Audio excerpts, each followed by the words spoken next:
देश भर में बुलडोजर कार्रवाई को लेकर इन दिनों विभिन्न प्रतिक्रियाएं सामने आ रही हैं। ये मुद्दा खास तौर पर उन राज्यों में चर्चा का केंद्र बना हुआ है जहां भाजपा की सरकारें हैं और विपक्षी दलों द्वारा इसे लेकर सवाल उठाए जा रहे हैं। हाल ही में मध्य प्रदेश के मुख्यमंत्री ने बुलडोजर कार्रवाई को लेकर ये कहा कि वो इसके पक्षधर नहीं हैं, जबकि पंजाब के मुख्यमंत्री भगवंत मान ने स्पष्ट रूप से कहा कि वो इसे जारी रखेंगे। इसी बीच उत्तर प्रदेश के मुख्यमंत्री योगी आदित्यनाथ ने भी बुलडोजर कार्रवाई को लेकर अपने विचार व्यक्त किए हैं, जो इस मुद्दे पर चर्चा का केंद्र बन गए हैं। पीटीआई से एक साक्षात्कार में जब योगी आदित्यनाथ से पूछा गया कि बुलडोजर कार्रवाई को लेकर उनका क्या मत है, जो कई बीजेपी शासित राज्यों में देखने को मिली हैं, तो उन्होंने इसे अपनी उपलब्धि मानने से इनकार कर दिया। योगी ने कहा कि यह कोई उपलब्धि नहीं है, बल्कि ये एक आवश्यकता थी।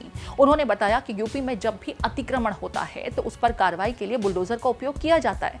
उनका कहना था कि बुलडोजर का उपयोग सिर्फ अतिक्रमण को हटाने के लिए नहीं, बल्कि इंफ्रास्ट्रक्चर के विकास में भी किया जा सकता है। योगी ने इस मुद्दे पर आगे कहा, हमने बुलडोजर का सही तरीके से उपयोग किया है और जरूरत के मुताबिक इसे लागू किया है। पंजाब के मुख्यमंत्री भगवंत मान ने बुलडोजर कार्रवाई को लेकर एक अलग दृष्टिकोण पेश किया। हाल ही में एक टीवी कार्यक्रम में शिरकत करते हुए उन्होंने कहा कि पंजाब में बुलडोजर की कार्रवाई जरूरी है।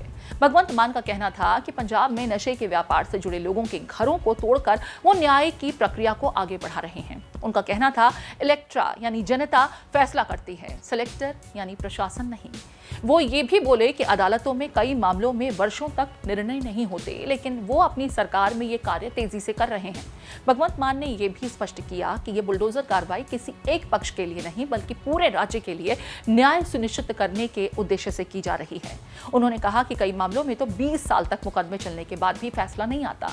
हम उन समस्याओं का समाधान जल्द से जल्द निकाल रहे हैं। पंजाब में नशाखोरी और माफिया के खिलाफ बुलडोजर कार्रवाई को न्याय के रूप में पेश करते हुए उन्होंने इसे जनता के पक्ष में खड़ा किया और कहा कि ये उनका कर्तव्य है कि वो पंजाब को साफ सुथरा और सुरक्षित बनाएं। इस समय बुलडोजर कार्रवाई को लेकर विभिन्न पक्षों से प्रतिक्रियाएं सामने आ रही हैं। जहां कुछ राज्य इसे अपराध और अवैध निर्माण के खिलाफ एक मजबूत कदम मानते हैं, वहीं विपक्षी दल इसे न्याय का उल्लंघन और समाज में असमानता को बढ़ावा देने वाला कदम मानते हैं। विपक्ष का आरोप है कि यह कार्रवाई बिना उचित कानूनी प्रक्रिया के की जा रही है, जिससे लोगों के अधिकारों का हनन हो रहा है। हालांकि समर्थक इसे एक प्रभावी तरीके के रूप में देख रहे हैं, जो अवैध निर्माण और अपराध के खिलाफ एक सख्त संदेश भेजता है। यूपी और पंजाब जैसे राज्यों में जहां इस कार्रवाई को लेकर जोर शोर से काम किया जा रहा है, वहां इसे सुधारात्मक कदम के रूप में प्रस्तुत किया जा रहा है।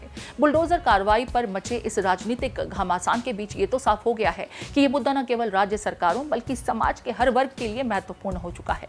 ये कार्रवाई जहां एक और अवैध निर्माण और अपराध के खिलाफ कठोर कदम के रूप में दिखाई देती है, वहीं दूसरी ओर कानूनी अधिकारों की रक्षा की आवश्यकता को भी उजागर करती है।